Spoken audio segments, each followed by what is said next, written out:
Hi guys, welcome back to my channel. My name is Ori, and today I'm going to be talking about how to put yourself first. Putting myself first is something that I really struggled with for years, and it took me literally years in therapy before I realized that my difficulty putting myself first was really tied to people-pleasing tendencies.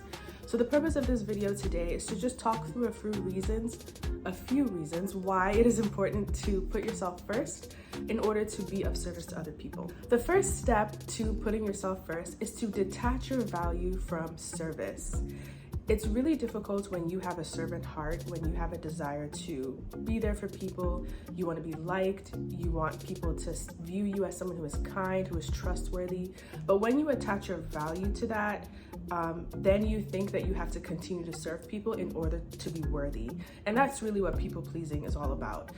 Google defines people pleasing as a need to serve other people where you place other people's values above your own. And really it leads to you struggling to self-advocate. It leads to you self-sabotaging and self-sacrificing in this unhealthy need to be wanted or desired or valued in relationships where you probably wouldn't be valued if you weren't doing all those things. So my first tip, like I said, is to detach your value from service. If you are like me and you're working in a helping profession, it is imperative that you are getting your emotional needs met outside of your job. If you're like me and you love to serve and you're in a community, it is imperative that you find your identity outside of service, because when you attach those two things together, like I am important because I serve people, then you need to continue to serve people in order to be important, and that just doesn't make sense. You are valuable on your own. You don't need to do anything to add value to yourself. You know, we do things because we enjoy them. We do things because they give us a sense of accomplishment, but those things do not give us value.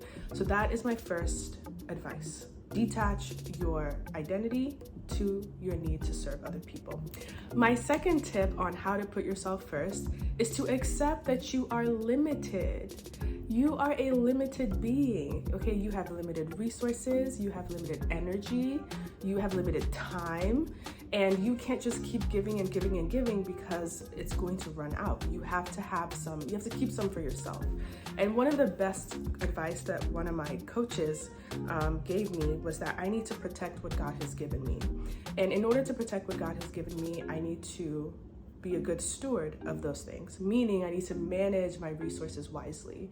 And when you're a people pleaser, or when you put other people's needs above yourself, you're most likely doing those things at your own detriment. So it's important to take inventory of the resources and the things that you can do in your life, recognize your limits, and place healthy boundaries, right? Like, I can serve to this extent, I can give to this extent, I can be there for you to this extent, but I am not a limitless being. It is only God that can provide and give limitlessly, because he is limitless, right? But for us, we have to be humble.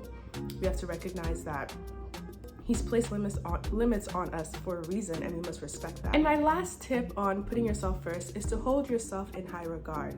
A close friend gave me that quote, and I really appreciated it, because many times when you are struggling with attaching your value to your ability to serve other people, your ability to be there for other people, sometimes you develop this really unhealthy sense of humility, where in order for me to be humble, I must look at myself as less. And that's not the type of humility that you're supposed to have. You should hold yourself in high regard, and you should value yourself, value your time, value your energy, value your resources, and from there you are able to pour out into other people. It's important to remember that taking care of yourself is taking care of others. You cannot be of service to anyone when you are depleted, when you are tired, when you're exhausted, when you're broke, when you have nothing to give, right? You can't give from an empty cup. So if you need to attach this idea of like service to your sense of worth, then remember that taking care of yourself is part of your service to other people. You can't be a good mom unless you take care of yourself. You can't be a good husband or father unless you take care of yourself. You have to put your needs as a priority first, and then from there, you serve other people. I hope you guys enjoyed watching this video. Please let me know if you have any thoughts or anything to add in the comment section, and I will see you in the next one. Stay original. Bye.